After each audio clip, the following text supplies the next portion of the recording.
ओम शांति 10 जुलाई 2026 प्रातः मुरली बाबा कहते मीठे बच्चे बाबा आसिछंती तुम संतान मानकर अविनाशी ज्ञान रत्न रे बुद्धि रूपी झोली भरिबा पाई।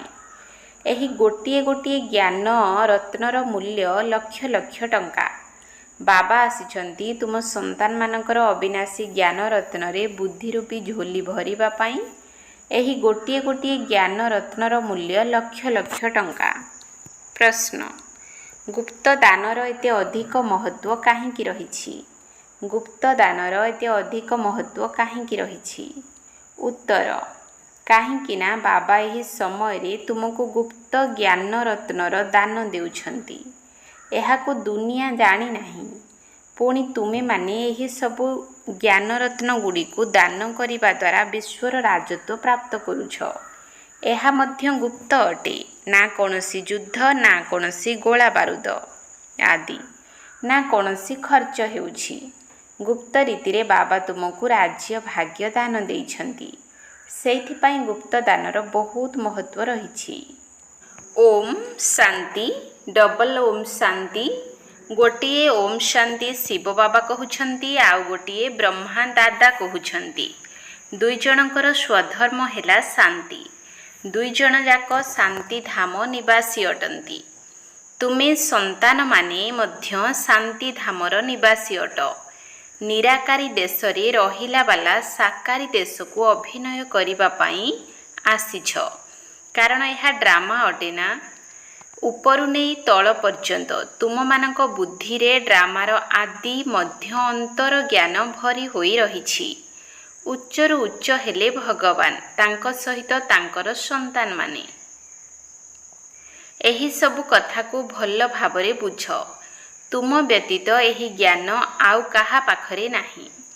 तुमे ईश्वरीय स्कूल रे पाठ पढ़ुछ।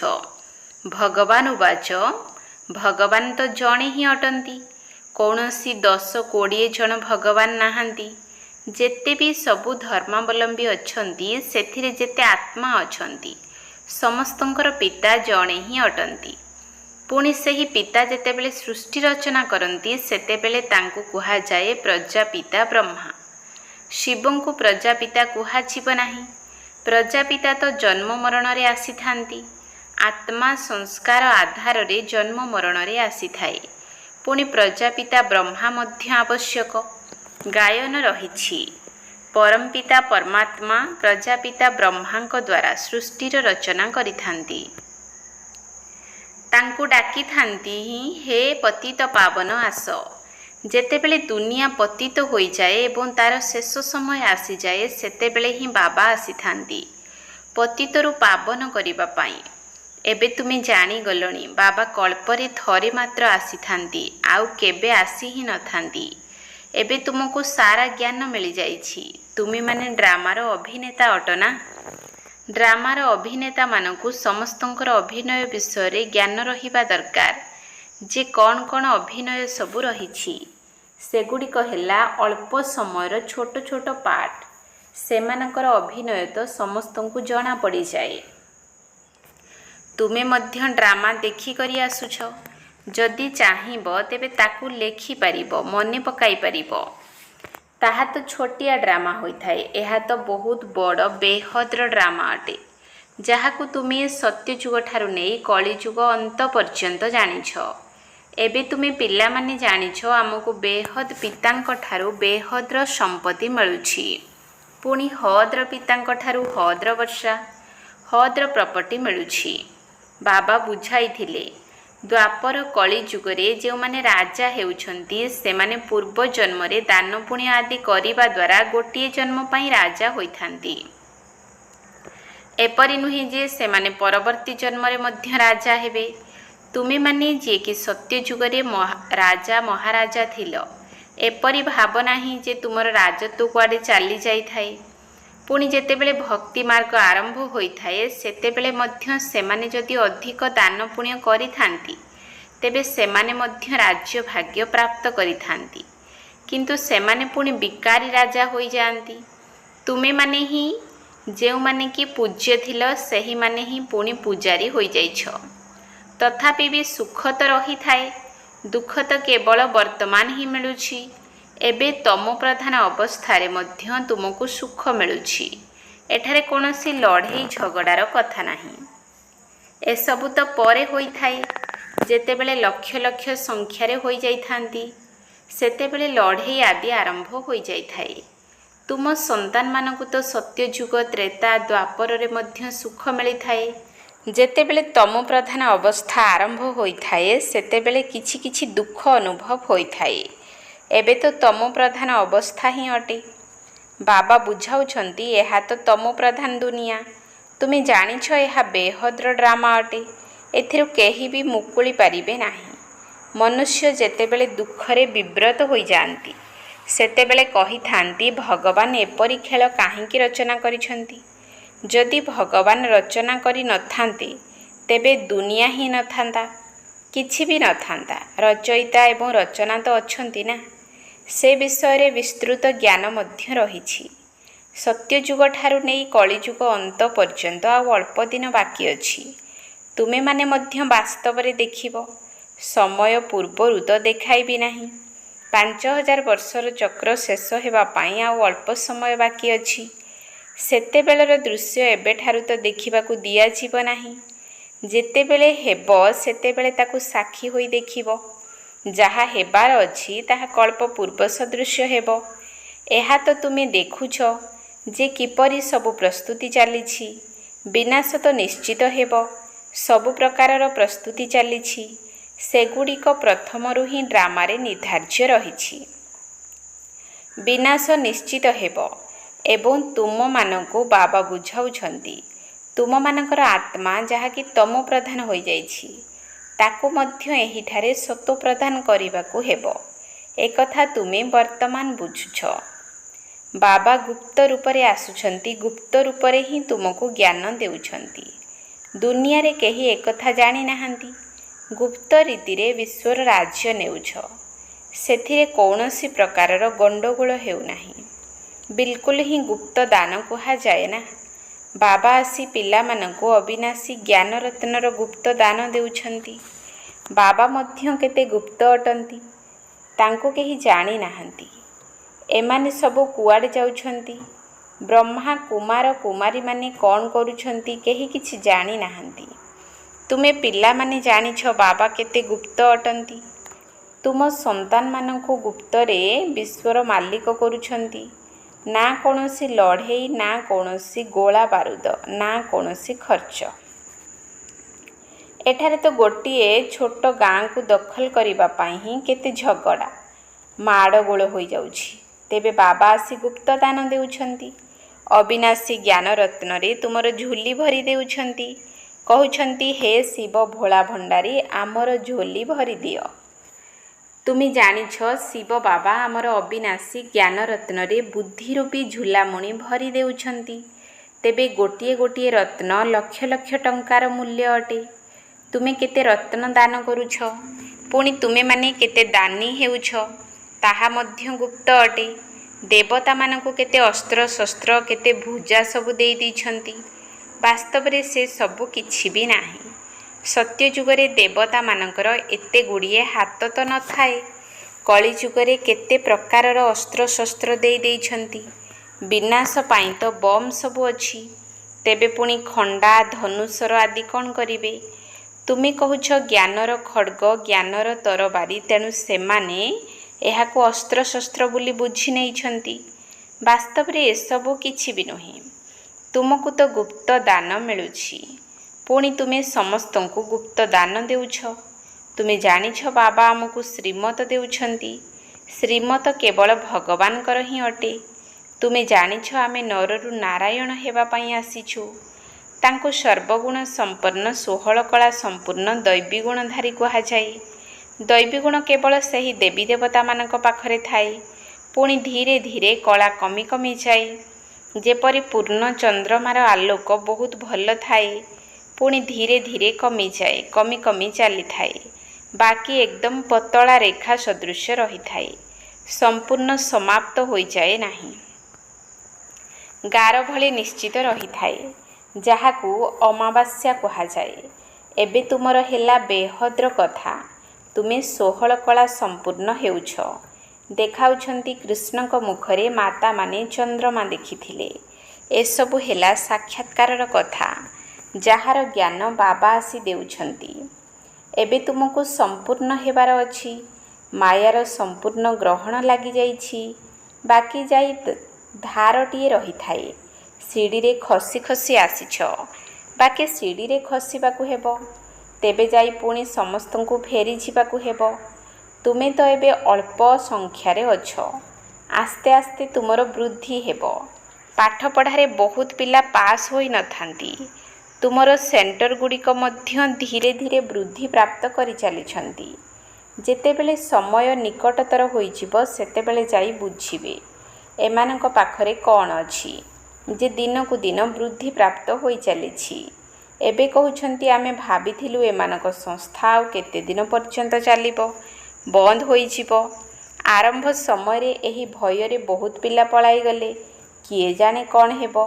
ନା ଏଠିକାର ହେବୁ ନା ସେଠିକାର ହେବୁ। ଏହା ଅପେକ୍ଷା ପଳାଇଯିବା ଭଲ। ସେତେବେଳେ ଚାଲିଗଲେ ପୁଣି ସେମାନଙ୍କ ଭିତରୁ କେହି କେହି ଏବେ ଆସୁଛନ୍ତି।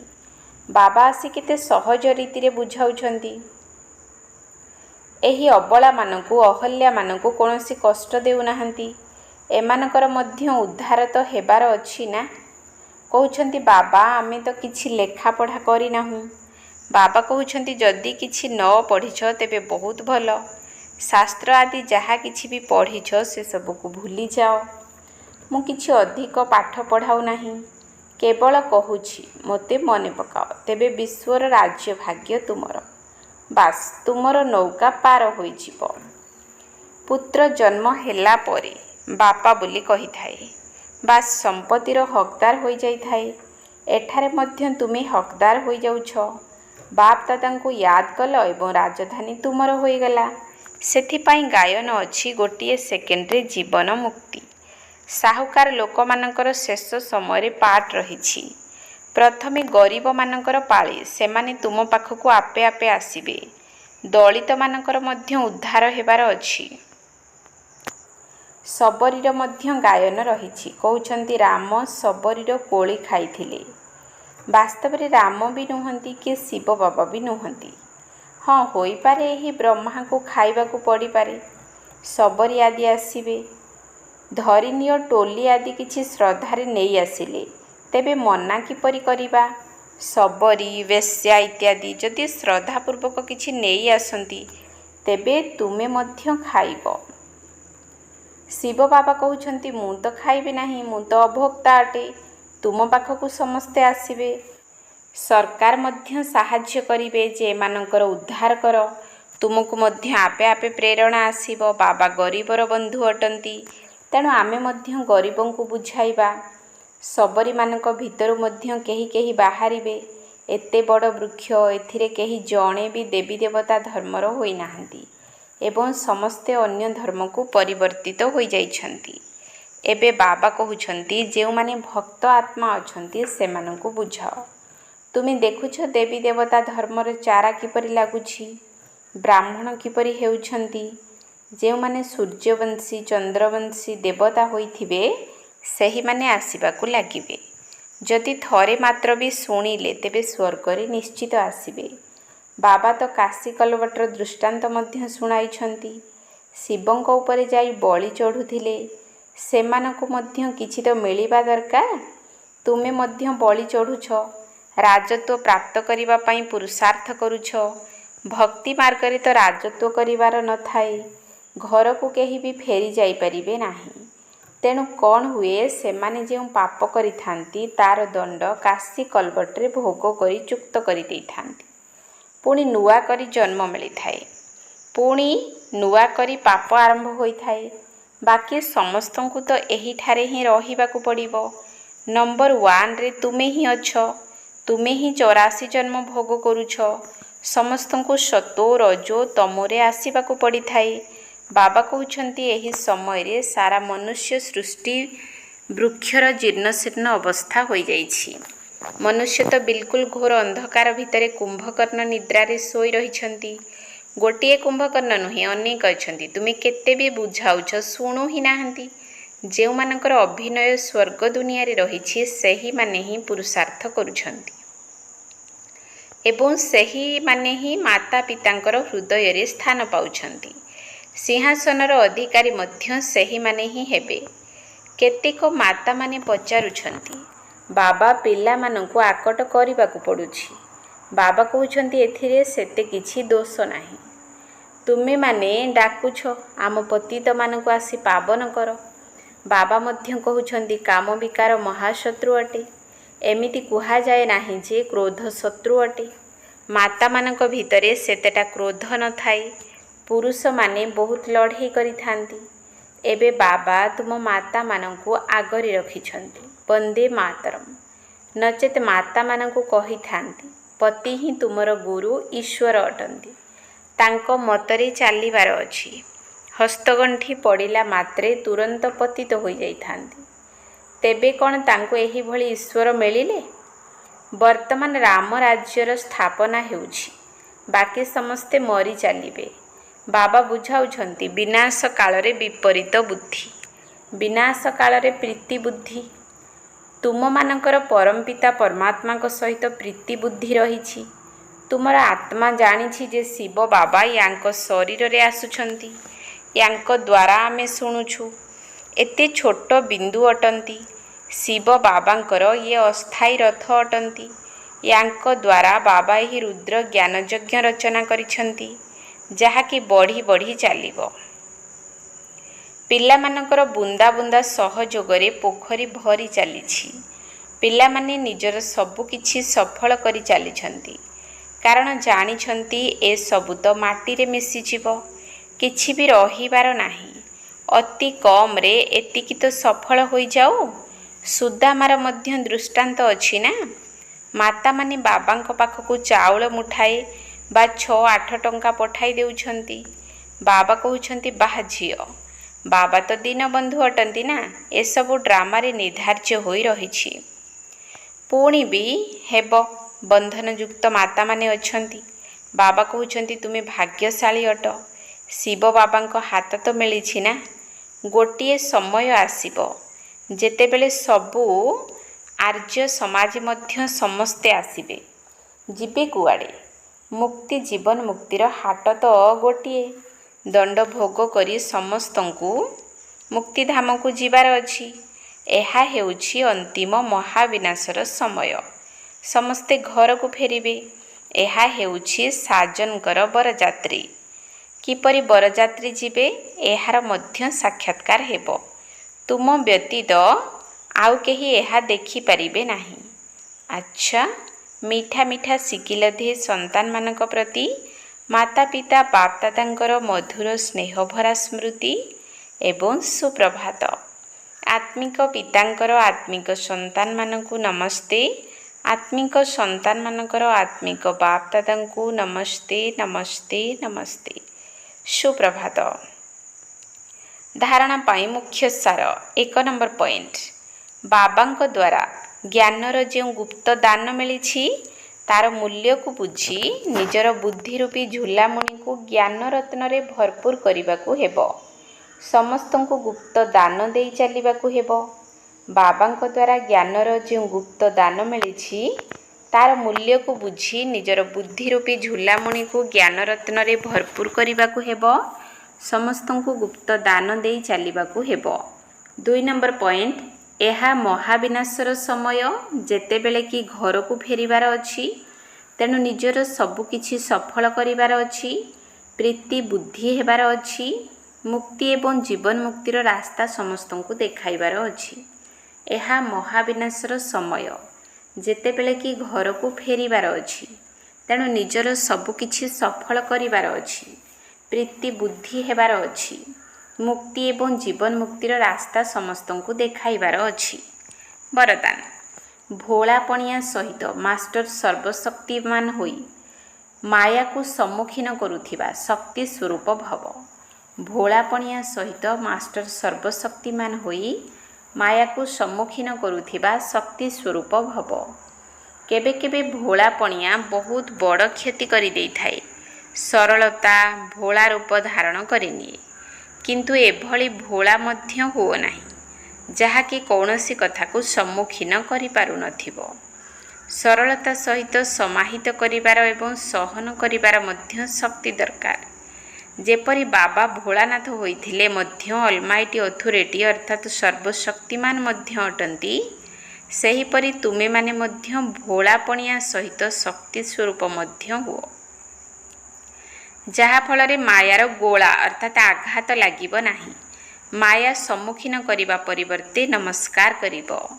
ସ୍ଲୋଗାନ: ନିଜର ଦିଲ୍ ଭିତରେ ଯଦି ଯୋଗର ପତାକା ଉଡ଼ାଇବ, ତେବେ ପ୍ରତ୍ୟକ୍ଷତାର ପତାକା ଉଡ଼ିବାକୁ ଲାଗିବ। ନିଜର ଦିଲ୍ ଭିତରେ ଯଦି ଯୋଗର ପତାକା ଉଡ଼ାଇବ, ତେବେ ପ୍ରତ୍ୟକ୍ଷତାର ପତାକା ଉଡ଼ିବାକୁ ଲାଗିବ। ଅବ୍ୟକ୍ତ ଇସାରା: ଜ୍ୱାଳା ସ୍ୱରୂପ ସ୍ଥିତିରେ ରହି ଶକ୍ତିଶାଳୀ ଯୋଗର ଅନୁଭବ କର। ବିଶେଷ କରି ଯୋଗର ଯାତ୍ରାକୁ ଶକ୍ତିଶାଳୀ କର। ଜ୍ଞାନ ସ୍ୱରୂପର ଅନୁଭବୀ ହୁଅ। ତୁମ ଭଳି ଶ୍ରେଷ୍ଠ ଆତ୍ମାମାନଙ୍କର ଶୁଭ ବୃତ୍ତି ବା କଲ୍ୟାଣର ବୃତ୍ତି ଏବଂ ଶକ୍ତିଶାଳୀ ବାତାବରଣ ଅନେକ ଛଟପଟ ହେଉଥିବା, ଏଣେ ତେଣେ ଭଟକୁଥିବା ତଥା ଚିତ୍କାର କରୁଥିବା ଆତ୍ମାମାନଙ୍କୁ ଆନନ୍ଦ, ଶାନ୍ତି ଏବଂ ଶକ୍ତିର ଅନୁଭୂତି କରାଇବ। ଓମ୍ ଶାନ୍ତି।